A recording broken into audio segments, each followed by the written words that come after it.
Shalom, shalom. Bienvenidos a estas series que vamos a continuar, titulado La fe de Jesús, el judaísmo. En este video en particular, aunque lo veo un poquito diferente, vamos a tocar el Dios de Jesús y el Dios del judaísmo. Obvio, la fe de Jesús es judaísmo, o era judaísmo. Ahora, que hemos demostrado en el Nuevo Testamento que afirma la realidad de que la Torá es la ley de salvación, procederemos ahora a ver qué es lo que nos encontramos con el Dios de Jesús. Era en sí el Dios del judaísmo, la misma cosa. La fe de Jesús era la fe hebrea. Es aquí que hacemos la pregunta a nuestros lectores y nuestros televidentes: si para Jesús el Dios del judaísmo era suficiente para él, ¿por qué no lo es para ti los cristianos? En vez de invocar a Jesús, ¿por qué no invocas al Dios que invocó Jesús, el Creador, el Eterno? Es aquí donde vamos a enfatizar y ver, aún comprobarles, que a través de la Biblia cristiana, el Nuevo Testamento en particular, en sí el Dios de Jesús es el Dios del judaísmo. ¿Por qué la cristiandad tuvo que entonces cambiar el diseño de ese Dios a uno hecho de sangre y carne, a la imagen de un ser humano? Para muchos no les sorprendería saber que en las páginas del Nuevo Testamento el Dios de Jesús se describe en términos judaicos. El Dios de Israel, como el judaísmo entiende a Dios, es la deidad quien Jesús conoció, que Jesús profesó, que Jesús adoró. Los pasajes del texto que vamos a estar presentando en este video, en este parte, debería comprobar sin duda alguna a cualquier persona que Jesús creyó en el Dios de Israel y no en una Trinidad y no en un ser humano, y esto sin razonamiento prejuicioso. Estas citas deberían remover toda duda en la mente de aquellos judíos y cristianos que ponen en duda el concepto del Dios del judaísmo, y en lugar piensan que el concepto del cristianismo o mesianismo o cualquier derivativo del mismo describe apropiadamente al Dios de Israel. De estos pasajes seleccionados como prueba a lo revés a sus intérpretes, arrojan a la luz del judaísmo es la fuente pura del Dios monoteísta, el mismo Dios de la cual Jesús habló. Jesús nunca propuso ni creyó en un Dios trino de Padre, Hijo y Espíritu Santo. Esto fue hecho por la cristiandad y el cristianismo, no por Jesús. En esos textos de prueba de revés, Jesús nos dice: adora solo a Dios, al Padre, quien es su Dios, a nuestro Dios perfecto, todopoderoso y todosabiente conocedor. La palabra Dios y Padre son utilizados sinónimamente, mientras que el nombre de Jesús o Jesucristo Mesías no. Nuestro perdonador Padre juzga y recompensa a cada cual según sus obras. Dios es el único Salvador, no Jesús. Dios se refiere a la divinidad, no es en personas múltiples, pero es uno y es único. Él nunca ha sido visto por el hombre, siendo que Él no tiene ninguna forma ni tampoco un cuerpo humano. En cuanto a quién es Jesús en relación a Dios nuestro Padre, leemos que el mismo Jesús acertó que Él no tiene el conocimiento, el saber o poder del Padre, quien es mayor que Él. Más bien, Jesús oró y pidió ayuda de Dios. Aún Él expresó abandono por Dios. Él ciertamente adoró al Padre como haría cualquier buen judío y cualquier creyente en Dios. Vemos Jesús, entre comillas Cristo, no como un elemento en un solo Dios verdadero, no parte igual de una divinidad trino, venerado por los hombres, sino Jesús fue escrito y si clamó de haber sido enviado, quizás inspirado, de hacer lo que Dios quería que fuera hecho. Sin embargo, él no clamó ser divino en ninguna parte. Y esas partes que aluden a muchos de los teólogos a profundizarnos en esos textos, vemos que realmente había mencionado y referido a otro concepto bien judaico de su tiempo. Él aparece a ser un hombre con una misión, en una obvia relación súbdito con su relación con Dios. Y a veces el Nuevo Testamento dice que él puede hacer cosas que solo Dios puede hacer. Por estas contradicciones, sin imponerse, desde el principio hasta el fin de los libros cristianos, no hay una palabra que proclama que Jesús y Dios es lo mismo. Y es aquí donde vamos a ver que en realidad en ningún lugar hallamos que Jesús es en esencia Dios. De hecho, el cristianismo y no el Nuevo Testamento, lo cual ha declarado Jesús Dios. Parecido recientemente a un movimiento que tanto veneraron a su líder que no era suficiente de simplemente dejarlo como un ser humano, sino comenzaron también, como lo que surgió en la cristiandad, de adorarlo como Dios en carne. Baruch atah Adonai Elohim Mekalam Shehakol Nihiyah Bidbaro. Una pregunta surge aquí. ¿Cómo pueden las creencias básicas del Dios del judaísmo se mantengan en el Nuevo Testamento? Porque obviamente hay grandes contradicciones en el Nuevo Testamento que uno puede hallar y cosas que no fueron escritas, que se hallaban en el manuscrito, en las traducciones. La respuesta es que fueron incluidos y no fueron removidos de sus fuentes más antiguas y parte del cristianismo más auténtico. Ellos revelan credo del movimiento de Jesús y verificación conclusivo de la eterna sagrada estatus del judaísmo y sus enseñanzas concernientes al Dios siendo una unidad solo indivisible. El cristianismo tiene mucho que ver en hacer estos pasajes fluir dentro de sus conceptos de la Trinidad, y esto lo vamos a ver más adelante. La adoración del Señor nuestro Dios, nuestro Padre que está en los cielos.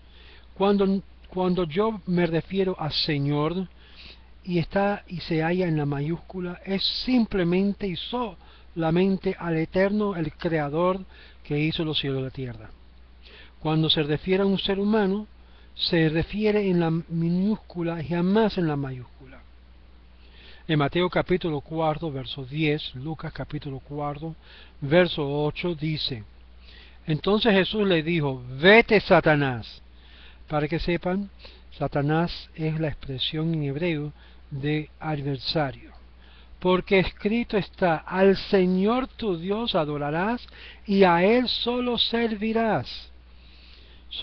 Aquellos cristianos que dicen a los judíos: ustedes tienen que servir y adorar a Jesús, podemos decirle claramente: vete, Satanás, porque está escrito, y Jesús lo dijo: al Señor tu Dios adorarás y solo a Él servirás.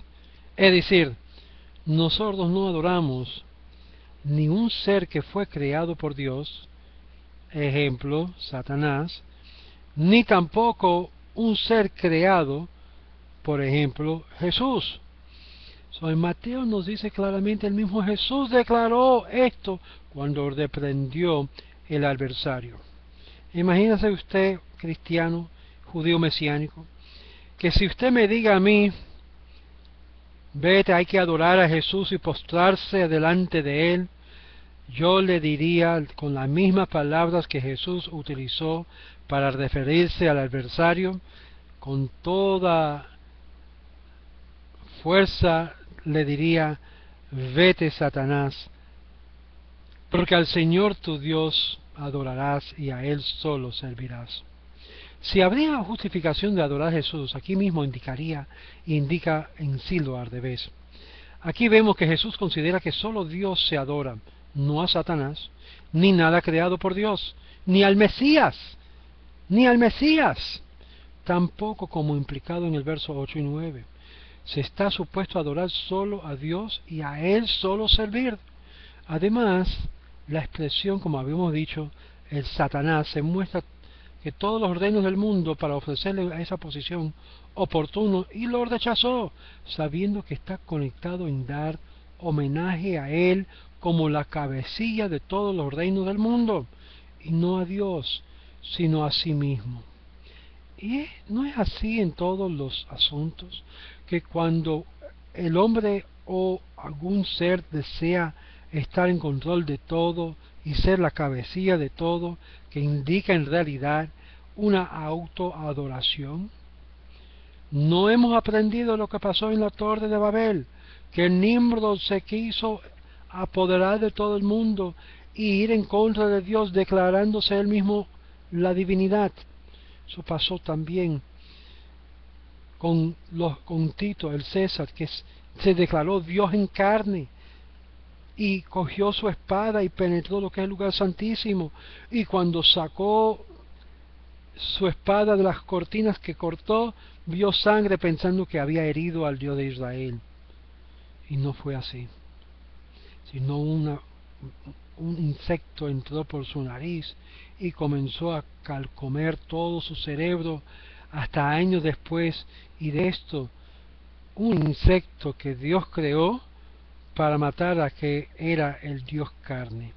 Y esa historia se repite de nuevo y de nuevo y de nuevo, como vemos y leemos durante el tiempo de Pesaj. Pero aquí no termina todo esto.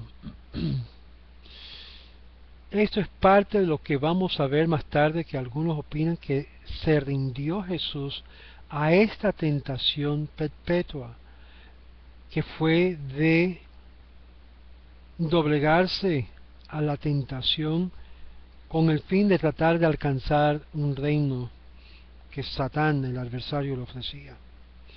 Pero eso lo dejamos más adelante. Marcos capítulo 5, verso 16. Para que vean que vuestras buenas obras y glorifiquen vuestro Padre que está en los cielos. Para que vean vuestras buenas obras.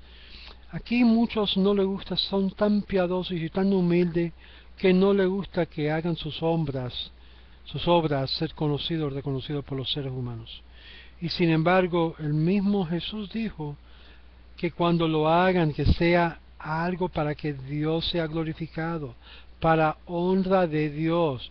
Quiero que ustedes noten la grande contrariedad entre lo que dice este versículo y lo que se ven en las iglesias actuales, en donde vas a ver alaba, alaba a Jesús, aleluya, Haspech Shalom. El enfoque de nuestra adoración y nuestra alabanza y nuestra existencia es para rendir honor, kavod, para rendir gloria a nuestro Creador, quien es el único digno de recibirlo. Mateo 6:19, 6, versos 9 al 13, y Lucas, capítulo 11, versos 2 y 4. Vosotros pues oréis así. Yo quiero que ustedes fijan que en la oración de Jesús ni menciona en el nombre de Jesús. Está ausente, totalmente. Es una oración típica judía. Y lo dice y le da como ejemplo. Vosotros pues oréis así: Padre nuestro que está en los cielos. Padre nuestro, Aveinu Hashamayim. Es decir, que tú estás en el cielo, santificado sea tu nombre. Venga tu reino, tu gobierno. Hágase tu voluntad, como en el cielo, así en la tierra. Es decir, así como el cielo está gobernado por Dios, la oración de Jesús este judío es que aquí en la tierra se haga la voluntad exacta como se hace en el cielo. Aquí en la tierra es lo que cuenta. Tú estás en la tierra, no en el cielo. Porque si estuviese en el cielo, no estaría en la tierra. El pan nuestro de cada día, dénoslos hoy. Nuestro sostén, nuestra comida. Y perdónanos nuestras deudas, nuestros pecados, lo que le hemos fallado a los demás, las deudas que tenemos, como también nosotros perdonamos a nuestros deudores. Y no nos meta en tentación. Créame que el ser humano puede hallar la tentación a sola. Por favor, no nos introduzca a una prueba, porque podemos acá hallar las pruebas solas. Líbranos del mal, porque tuyo es el gobierno, o reino, y el poder, y la gloria, por todos los siglos. Amén. Quiero que ustedes noten, ausencia está en el nombre de tú sabes quién. Ausente. Ahora, ¿por qué entonces, basado en qué, comienzan a cambiar las oraciones que el mismo Jesús le había enseñado? Jesús le dio el ejemplo de cómo orar, y hoy en día han cambiado ese sistema a uno que menciona casi a todo momento, aún ora Jesús, y es un revolú. Y la razón por esto es claramente por causa de que la iglesia, los líderes y las epístolas paulinas en particular, tuvo sus efectos y sus cambios a cambiar el mensaje original de Jesús a un mensaje que antes era diocéntrico, a un mensaje que era Jesús-céntrico, hombre-céntrico. Por eso me río muchas veces cuando un cristiano me dice: nosotros creemos en tener una relación verdadera con Dios, nosotros no seguimos las tradiciones de los hombres. Y yo le digo: ¿de verdad? Me tengo que reír, porque la mayoría de los cristianos no siguen lo que Dios dijo, siguen lo que los hombres que supuestamente estaban siguiendo a Dios dijo. A Pablo, a los ordos que enfocaban la adoración a un hombre y no a Dios. Interesante, ¿eh? Pues si vosotros, dice Mateo 7, verso 11, pues si vosotros, siendo malos, sabéis dar buenas dádivas a vuestros hijos, ¿por qué, si este es el caso, cuánto más vuestro Padre que está en los cielos dará buenas cosas a los que le pidan? Es decir, aquí aquí Jesús ve a Dios como un Padre querido, un Padre que ama a sus hijos. El enfoque de la adoración y respuesta de todas nuestras súplicas y oración son a Dios y viene de Dios. Es una devoción y servicio diocéntrico en el mensaje y las enseñanzas que Jesús enseñó a sus seguidores. Nunca fue ni Jesús céntrico, ni Mesías céntrico, ni mensajero céntrico. Ahora, vamos a ver algunas cosas que le quedaría un poquito sorprendente. Vamos a ver a Pablo. Pablo dice en Romanos capítulo 14, versos 11 y 12. Pablo, escribiendo, citando Isaías 45, verso 23. Porque está escrito: vivo yo, dice el Señor. Aquí el Señor no se refiere a Jesús. Déjeme decirlo de nuevo. Aquí es un perfecto ejemplo cómo cristianos han cambiado el término y la significancia de estas palabras y lo han aplicado a un hombre que no se le puede doblegar las rodillas como adoración, como si fuera en lugar de Dios. Vivo yo, dice el Señor, que ante de mí se doblará toda rodilla y toda lengua confesará a Dios, de manera de que cada uno de nosotros dará cuenta de sí. ¿A quién? A Dios. Esto se llama un heshbon, una contabilidad individual y personal que tendríamos que darle cuenta a Dios. Por eso no estamos en este problema de estar juzgando a los demás, porque cada uno de ustedes serán juzgados directamente por Dios. Fíjate la ausencia de Jesús aquí. Aquí no dice que va a ser juzgado por Jesús, o que tendrá que darle cuenta a Jesús. Tendrás que dar cuenta al Creador. Primera de Timoteo, capítulo 1, verso 17. Por tanto, al Rey de los siglos, inmortal e invisible, al único y sabio Dios, sea honor y gloria por todos los siglos. ¿Cómo llama Pablo a Timoteo el Rey de los siglos?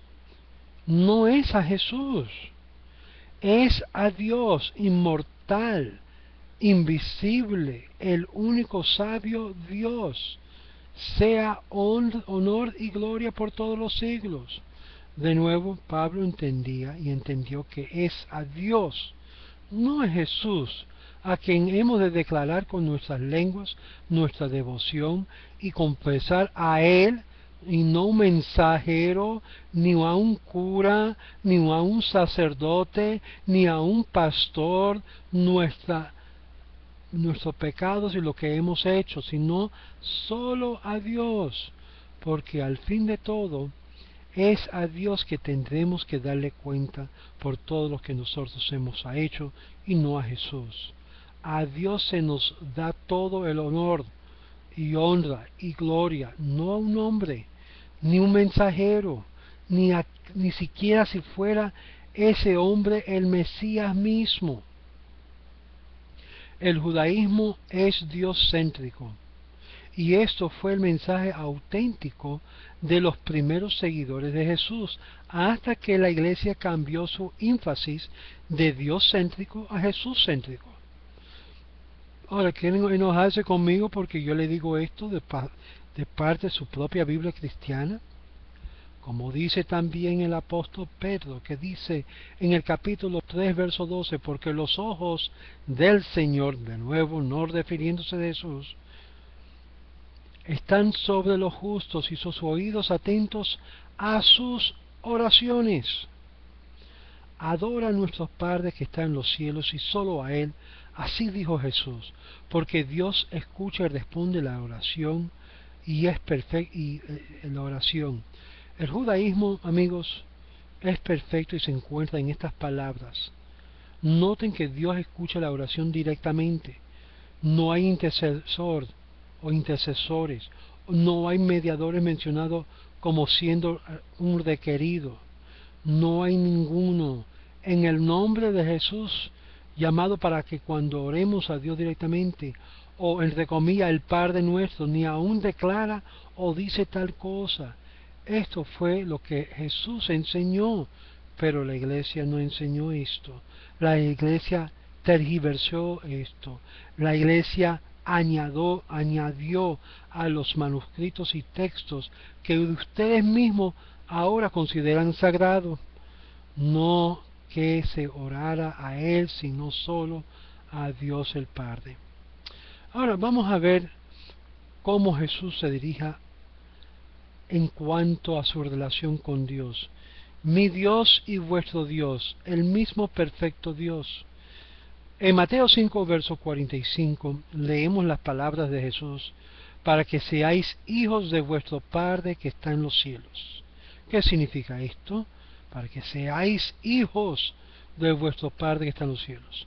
Los hijos de Dios oran solamente a Dios, no a los otros hijos de Dios. Déjame repetir esto. Los hijos de Dios oran solamente a Dios su Padre, no a los demás hijos o hermanos de la familia. Mateo 5, verso 48, dice, pues vosotros perfectos, es decir, completos, como vuestro Padre que está en los cielos es perfecto. Es decir, tener integridad completa de no estar rumbeando entre uno y el otro.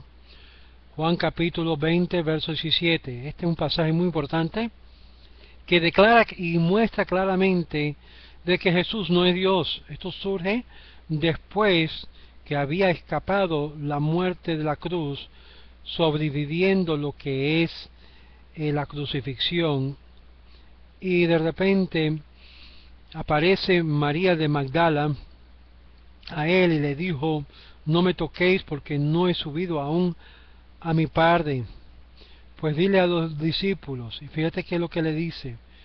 Y yo he mencionado esto muchas veces en mis charlas, pero una de las cosas que Jesús dijo cuando sobrevivió en la crucifixión fue que claramente tenía que ir al Padre para darle gracias, conocido en hebreo como lo que es Birkat Hagomel, darle gracias a la bendición de Hagomel. Y aquí tenemos la muestra que él tenía que subir al Padre. Eso no significa que estaba volando al cielo para ir a Papá Dios allá en el cielo. Juan capítulo 20, verso 17 dice: subo a mi Padre y vuestro Padre, a mi Dios y vuestro Dios. Jesús aquí claramente se identifica como un ser humano que tiene la obligación de hacer, la palabra subir significa aliyah, subir, ascender a donde está el Padre que estaba en el templo, donde estaba Dios que estaba supuesto y obligado de ofrecer lo que es sacrificios de ofrenda de agradecimiento. Y él le dice esto a María de Magdala para que le dejara saber a los discípulos a dónde encontrarse con él en su se puede decir en su salvación, de que Dios los salvó de las garras de la muerte.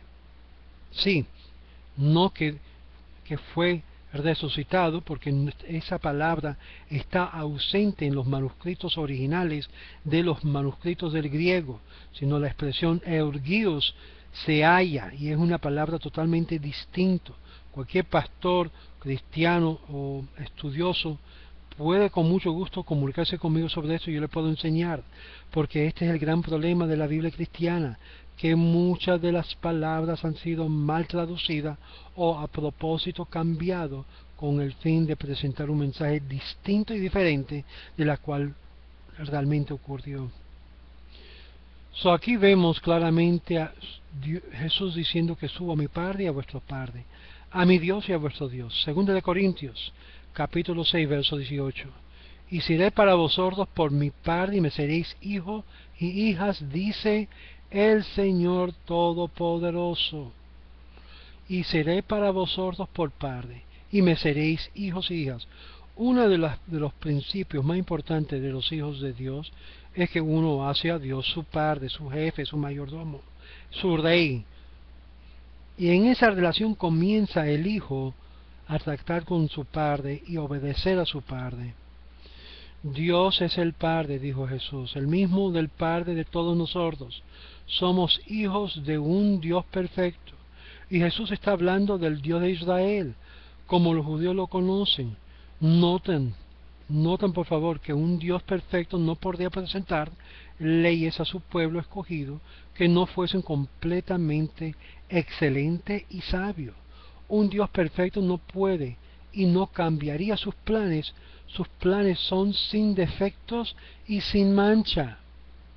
Dios, amigos, es omnisciente y todopoderoso. En contraste, Jesús no. En Mateo 6, verso 32, en Lucas 12, verso 30, dice Jesús: pero vuestro Padre Celestial sabe que tenéis necesidad de todas estas cosas. Jesús no sabía, por eso hace y refiere al Padre sobre esto. Mateo 10, verso 29 y Lucas 12, verso 26. ¿No se venden 2 pajarillos por 1 cuarto? Con todo, ni uno de ellos cae a la tierra sin vuestro Padre. Es decir, Dios está consciente y sabe de todas las cosas. Aun cuando un pajarito cae y muere, aun cuando una planta se marchita, aun cuando las cosas terribles ocurren y las cosas buenas suceden, Dios está consciente. Para los hombres esto es imposible, mas para Dios todo es posible. Son las palabras de Jesús, dándole ánimo, que para los hombres las cosas son una imposibilidad, pero para los que tienen fe en el Dios de Israel, todo es posible. No hay nada que es imposible para nuestro Dios, ni aún poder cambiar la situación presente de la economía, de aún cambiar la situación presente de los que amenaza lo que es el mundo con su fanatismo ultra religioso. Esto lo hallamos en Mateo capítulo 19, verso 26, Marcos 10, verso 27 y Lucas 1, verso 37. Si tenemos suficientes pruebas en vuestra propia Biblia cristiana para demostrarles claramente que Jesús aún pensaba como judío en cuanto a su relación con Dios. No era cristiano. Y vamos a ir más para adelante. En Hechos capítulo 17, versos 24-27. El Dios que hizo el mundo y todas las cosas en él hay, siendo Señor del cielo y la tierra, no habita en templos hechos por manos humanas. ¿Qué no habita Dios? En templos hechos de manos humanas, ni es honrado por manos de hombre, como si necesita algo, pues Él es quien da a todas vidas y alientos y todas las cosas, y de una sangre ha hecho todo el linaje de los hombres, para que habiten sobre la faz de la tierra, y le ha prefijado el orden de los tiempos, los límites de su habitación, para que busquen a Dios, si en alguna manera palpando puedan hallarle, aunque ciertamente no está lejos de cada uno de nosotros. Este mensaje es un mensaje que es mencionado acá, pero un mensaje judaico. ¿Por qué?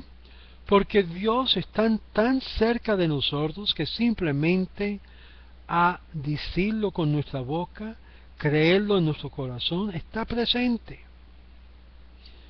Romanos capítulo 13, verso 1. No hay autoridad sino de parte de Dios, y las que hay son por Dios han sido establecidos. Dios establece los gobiernos. 1 Corintios 10, 26, basado en Salmo 24, 1. Porque del Señor es la tierra y su plenitud. Todo le pertenece ¿a quién? A Dios. Es por eso el pan diario representa parnasar, representa sostén, representa el alimento diario que Dios nos sostiene. Por eso en Shabbat, nosotros cuando decimos Kamoa Potea que te deja, levantamos nuestras manos, besamos lo que es el pan, porque es el regalo de Dios de sostener la humanidad con su bondad y con lo que es merced. Y apreciamos todo lo que Dios nos da como un regalo divino constante, como lo que es la Torá de Dios, que son las leyes y los principios y preceptos, es un regalo precioso que Dios dio al pueblo de Israel, a nuestro pueblo, a los judíos. Colosenses capítulo 1, versos 12 y 16. Con gozo dando gracias al Padre que nos hizo aptos, porque en Él fueron creadas todas las cosas, las que hay en el cielo y los que hay en la tierra, visible y invisible, sean tronos, sean dominios, sean principados, sean potestades, todo fue creado por medio de Él, Dios, y para Él, Dios, no es para uno mismo. A un Moshe Otero le gusta a quien no le guste, perdona, fui creado por el Creador. Estoy funcionando aquí porque algo tiene Dios para con ustedes, conmigo. Si le irrito, perdona, pero estoy aquí para esto. Y si le caigo bien, bueno, qué bueno. Pero de una forma o de otra que estás viendo este video, es un propósito divino para poder educar y enseñar, para que así puedan preparar su vida personal en vivir como Dios le agrada. En Hebreos capítulo 2, verso 10. ¿Por qué convenía a aquel por cuyas causas son todas las cosas, y porque quien todas las cosas subsisten, y quien habiendo de llevar a muchos hijos a la gloria, perfeccionándose por aflicciones al autor de la salvación de ellos? ¿Quién es el autor de la salvación? El autor de la salvación no es un hombre. Para el pueblo de Israel, Dios es nuestra salvación. Dios es la creación de toda obra de salvación. En la cita de Hebreo arriba, hemos incluido la selección y sección entre comillas como los cristianos lo han interpretado de una forma cristológica, para que no haya ninguna duda de ninguna forma que es Dios nuestro Padre, no Jesús, porque en todas las cosas subsisten. Es Dios de la creación, Él es el creador y todo conocedor. o sea que lo sabe todo. Ningún hombre puede decir que lo sabe todo. Conoce todo. Él es el omnisciente Dios, quien es el Todopoderoso, y no hay poder como la de Él. La tierra y todas las cosas en ella son por Él y para Él. Es decir, Dios, Dios céntrico. Dios determina todo, que esto es lo más difícil de comprender en la mente judía. Aun cuando las cosas van bien, podemos decir gloria a ese Dios, pero cuando las cosas van mal, qué difícil poder decir gloria a ese Dios que me hizo tal cosa. Esta es la razón por que el judío dice Baruch Hadayin Haemet, bendito el juez, el justo juez. Noten, aún nos imaginemos que Jesús posee cualquier poder, sería necesario que tal poder fuera hecho por Dios nuestro Padre. Nada que Él tiene es de auto hecho. Y es distribuido a Jesús. La supremacia de Dios y la unicidad no puede ser incorporada en una alegada Trinidad usando estos versos como nuestras referencias. Veremos más adelante que aún para Jesús su Dios no era trinitario, ni tampoco era un segmento de lo que es el esoterismo judío. No, Dios es todo misericordioso y perdonador de pecados. Esto queda claro en el judaísmo. Mateo 6, verso 14 al 15 y Marcos 11, verso 25 en adelante. ¿Qué es lo que dice? Porque si perdonáis a los hombres sus ofensas, os perdonará también vuestro Padre Celestial. Mas si no os perdonáis a los hombres sus ofensas, tampoco vuestro Padre os perdonará vuestra ofensa. Me recuerdo escuchando un rabino también cubano decir una vez a una persona que yo me quedé en shock, porque obvio no conoce lo que es la Torá al fondo, sino que los judíos no perdonan. No están con esto de que si no perdonáis no será perdonado. Totalmente opuesto. Muchas fuentes halágicas, aún Pirkei Avot, y muchas otras fuentes filosóficas muestra y enseñó la misma cosa que enseñó Jesús en cuanto a esto, que si no perdonas a tu prójimo, Dios no te va a perdonar, y puede hacer toda la capará del mundo. La capará es cuando hacen con el pollo expiación, poniéndole alrededor su pollo, que los sefaraditas, a que sea, yo no hago eso, y hay razones por eso. Y esta es la razón por la cual hay tanta ignorancia en el pueblo. Conocen más los dichos rabínicos que lo que es la Torá o el Tenach.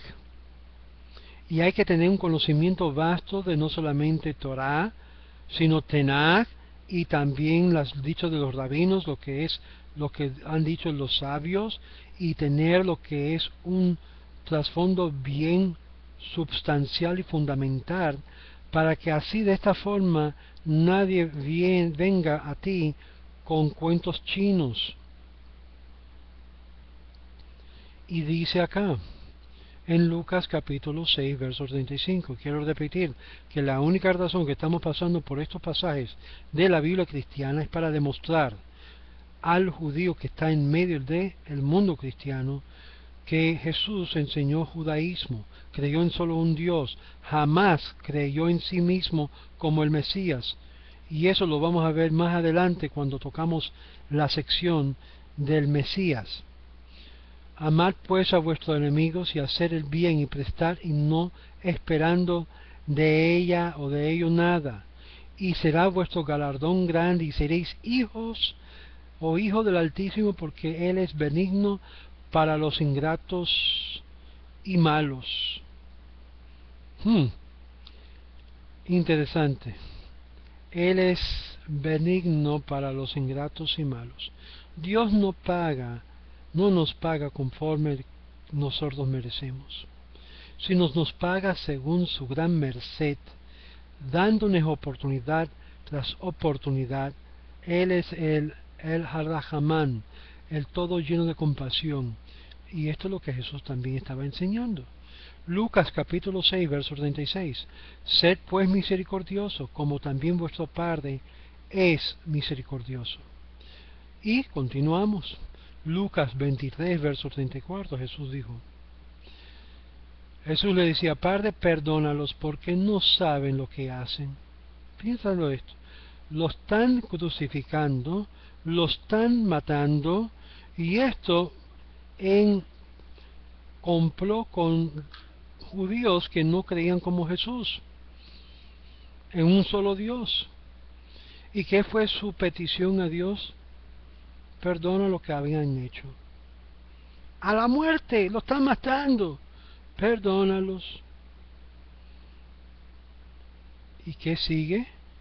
2 de Corintios capítulo 1 verso 3.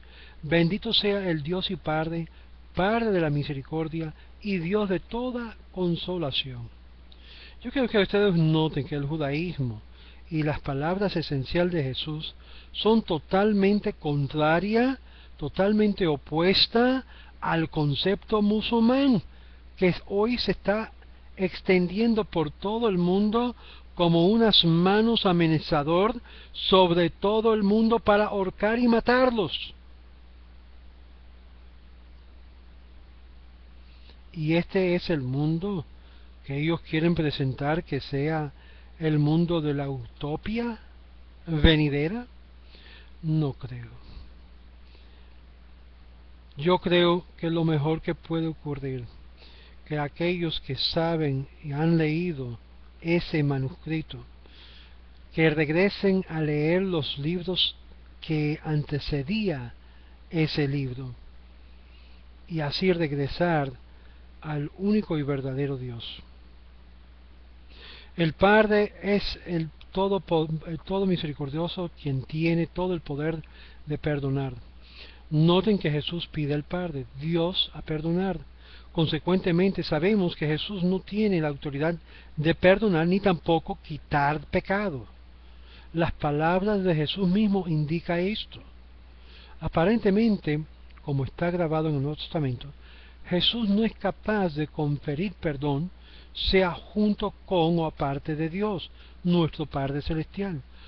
Todos los casos que hallamos en el Nuevo Testamento de casos que da esa ilusión, ya sea que Dios había concedido ya el perdón antemano y él simplemente había afirmado lo que Dios ya había hecho, y por lo tanto Jesús nunca concedió perdón.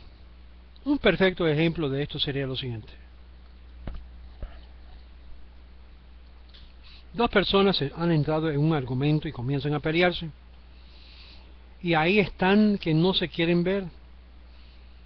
Y entra en un tercer partido y le dice a uno, ¿por qué no le pide perdón a fulano? Tú sabes que si tú pides perdón, Dios te va a perdonar.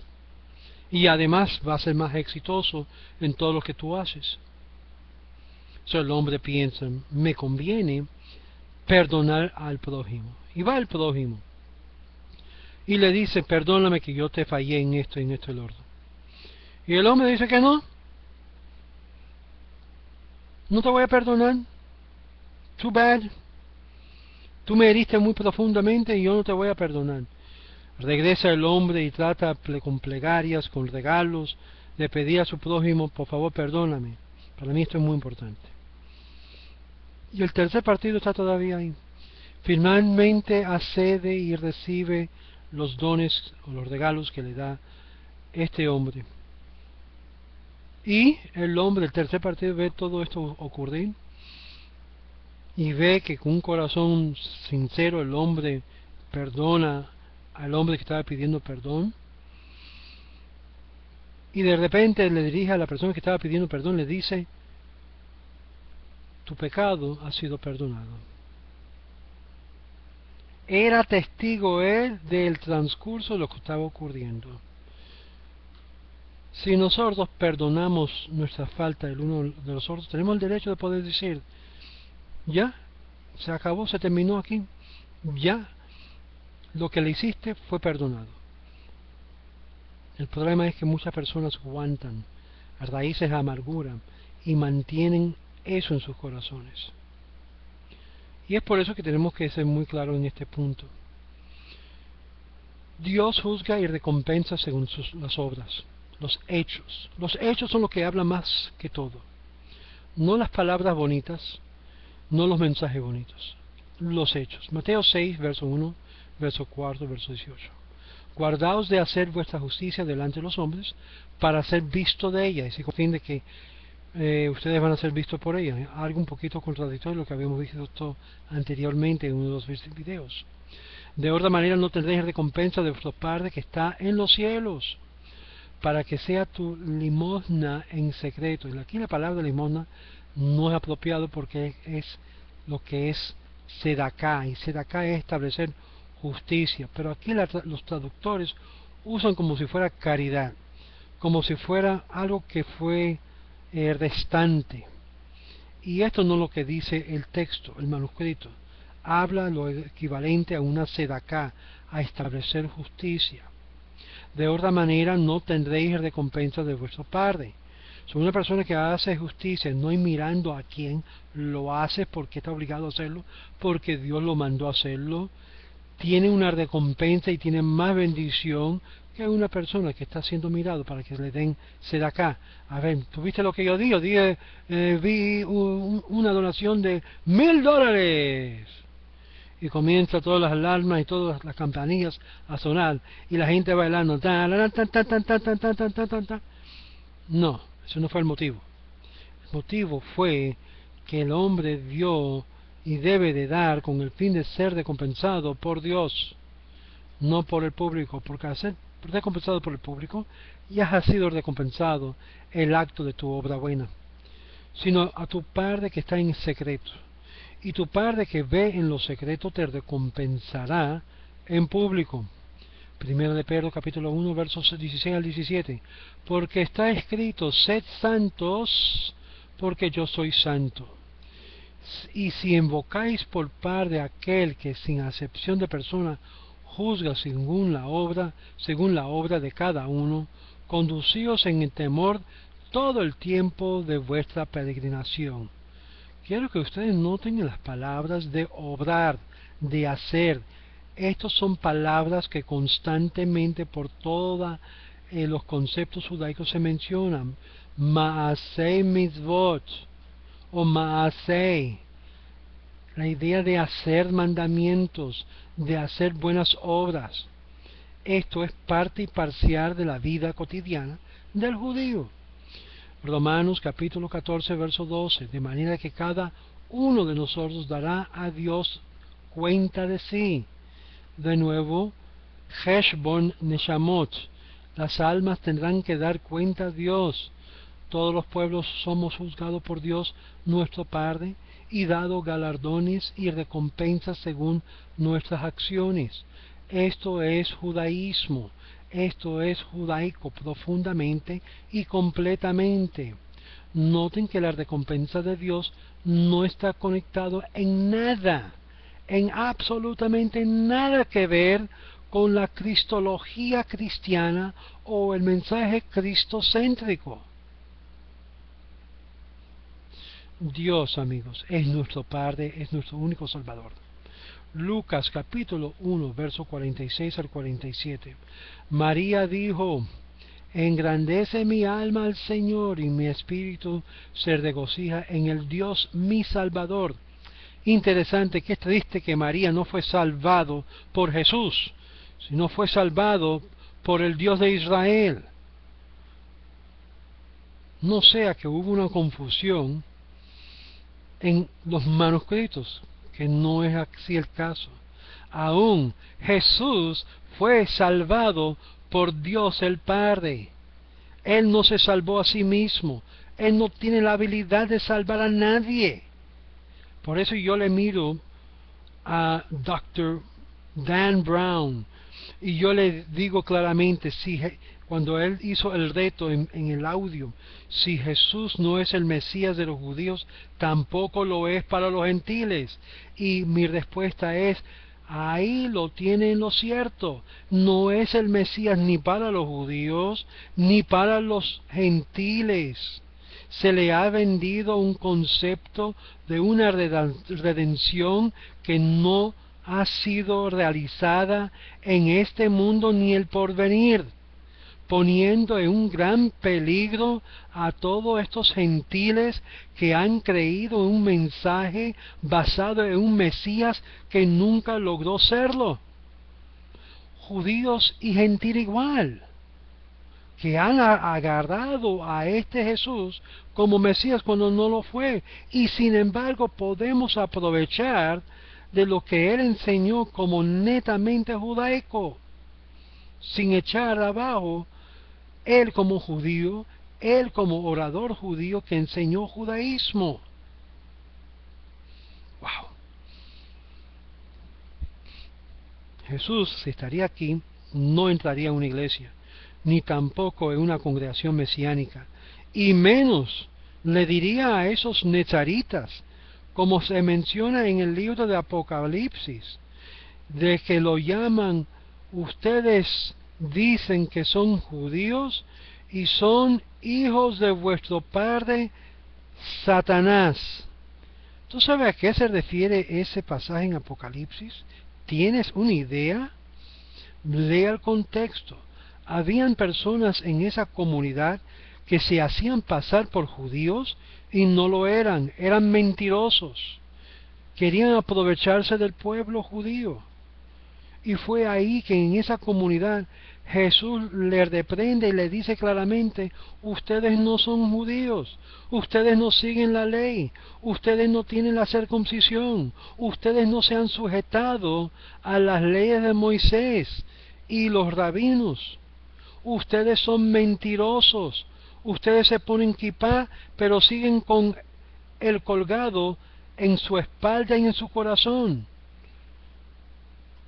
Y este es el problema que afecta al mundo cristiano mesiánico y incluiría a los nezaritas, porque aunque han cambiado de términos y no llamar Jesús, lo ahora le llaman Yeshua ben Nazaret o cuantos otros cambios y ramificaciones que quieren darle, es la misma persona basado en los mismos supuestos textos.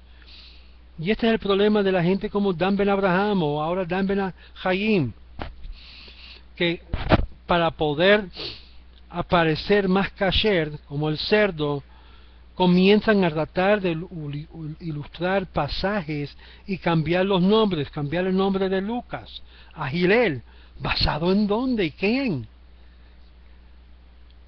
Marcos, Mateo, no, Mateo es un nombre hebreo, pero así tratar de trastornar para aparentar algo que es una recreación de su creatividad humana. Yo menciono a estas personas que son conocidos en los medios de YouTube y en los medios, si no, no estaría mencionándolos, porque están todavía en proceso de cambio su teología y su forma de pensar. No sería sorprendido algún día que si Dan Ben Abraham o Hayim algún día rechazaría totalmente todo esto para poder asegurarse algo en el mundo venidero. Si no, lo que tiene asegurado es otra cosa. Y solo Dios sabe lo que es esa otra cosa. En Lucas capítulo 20, versos 37 al 38. Pero en cuanto a los muertos que han de resucitar, aún Moisés lo enseñó en el pasaje de la zarza, cuando llama al Señor Dios de Abraham, Dios de Isaac, Dios de Jacob, porque Dios no es Dios de los muertos, sino de los vivos, pues para Él todos viven. Quiero explicar esto un poquito, porque realmente esto está basado en nuestro pasaje que lo llama Dios de Abraham. Literalmente, la expresión de, si tú remueves la palabra de esa expresión que se halla en la Torá, que dice Dios Abraham, Dios Isaac, Dios Jacob, estos tres patriarcas comenzaron a expresar en su vida este Dios que no se hace presente y se hizo presente en la vida de ellos, de tal forma que la gente miraba a Abraham como si fuera una expresión de Dios en carne propia, pero Abraham nunca era Dios, sino su fe en Dios revelaba a Dios en su vida, porque Dios no es Dios de los muertos, amigos, sino de los vivos. Imagínense si se dice aquí el Dios de Jesús, es la idea, el Dios de David, el Dios de Moshe. Pablo, en 1 Timoteo 1:1 dice, Pablo, emisario de Jesús el Mesías o Jesús el Cristo por mandato de Dios nuestro Salvador. Quiero que ustedes vean bajo qué autoridad Pablo se hace a sí mismo una autoridad. Utiliza por mandato no de Jesús, porque Jesús no lo mandó. Déjame repetir lo que yo acabo de decir. Jesús no mandó al apóstol de ser apóstol. Jesús no mandó los apóstoles contemporáneos que están en las iglesias, las megas iglesias, tampoco. Ellos mismos se otorgaron apóstoles, como Pablo también se otorgó apóstol.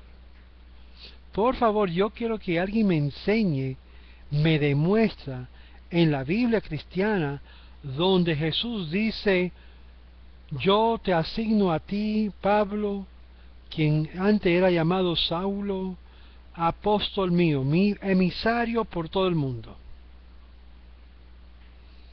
Si los 12 emisarios ya fueron elegidos antes de Saulo y Pablo. Pero ¿qué es lo que dice? Para tener la autoridad, Pablo dice, por mandato de Dios nuestro Salvador. Quiero que ustedes noten de nuevo aquí una admisión. Jesús no es el Salvador. Aún para Pablo se le fue la lengua. Es nuestro Dios. Dios es nuestro Salvador. Él es quien nos salva, no Jesús. 1 Timoteo capítulo 2, verso 3. Porque esto es bueno y agradable delante de Dios, nuestro Salvador. Tito capítulo 3, verso 4. Pero cuando se manifestó la bondad de Dios, nuestro Salvador, y su amor para con los hombres. ¿Quién es el Salvador? No dice aquí Jesús, dice Dios. Santiago capítulo 4, verso 12. Uno solo es el dador de la ley, que puede salvar y perder. Pero tú, ¿quién eres para juzgar a otro? Uno solo es el dador de la ley. ¿Quién dio la ley? Dios. ¿Quién puede salvar o hacer perder? Dios. Pero nosotros, ¿quiénes somos? ¿Quién es Jesús? ¿Y quién es Él para condenar a la gente a la maldición y a la condenación eterna? Si Dios salva, ¿quién no se salvará? Y si Dios hace perder y echar a perder las cosas, ¿quién puede salvar?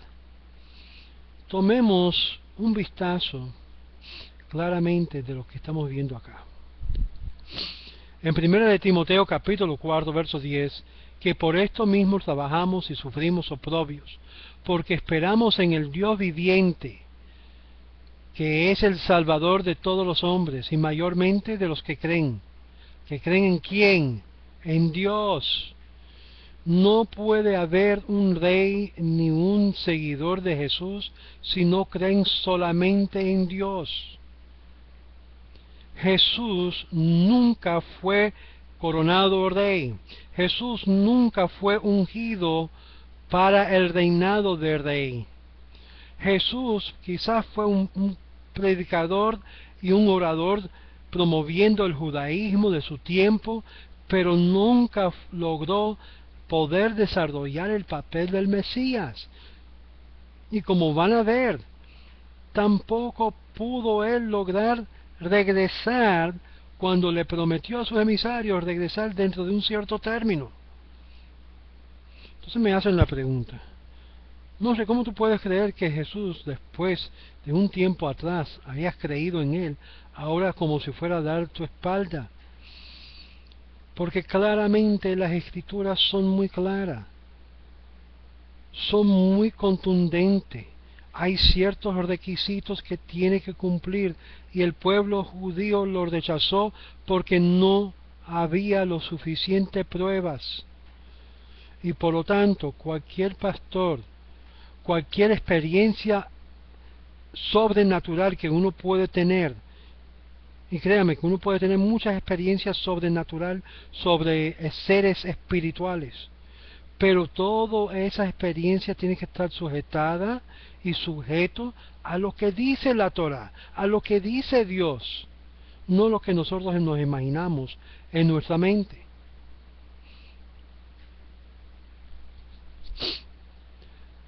So, tomamos una buena vistazo sobre estos pasajes que hemos acabado de leer, y está escrito que solo Dios es el Salvador, nuestro dador de la ley, solo Él concede salvación y logra la resurrección de los muertos. Los judíos creen en esto y concebe y hallamos confirmación de todos estos conceptos judaicos en el Nuevo Testamento, de nuestra creencia en solo Dios.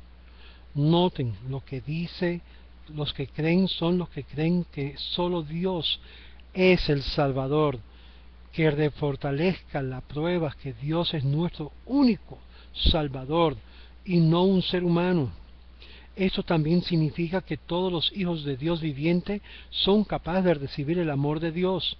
Señalemos que esto significa que los que creen así son salvos también. Quizás el mensaje cristiano no es tan exclusivista como habían creído anteriormente. Caben hordos que solamente creen en Dios como Salvador y no creen en Jesús, ni creen en hordos profetas de otras religiones, para ser más claro. Hordos son salvos también.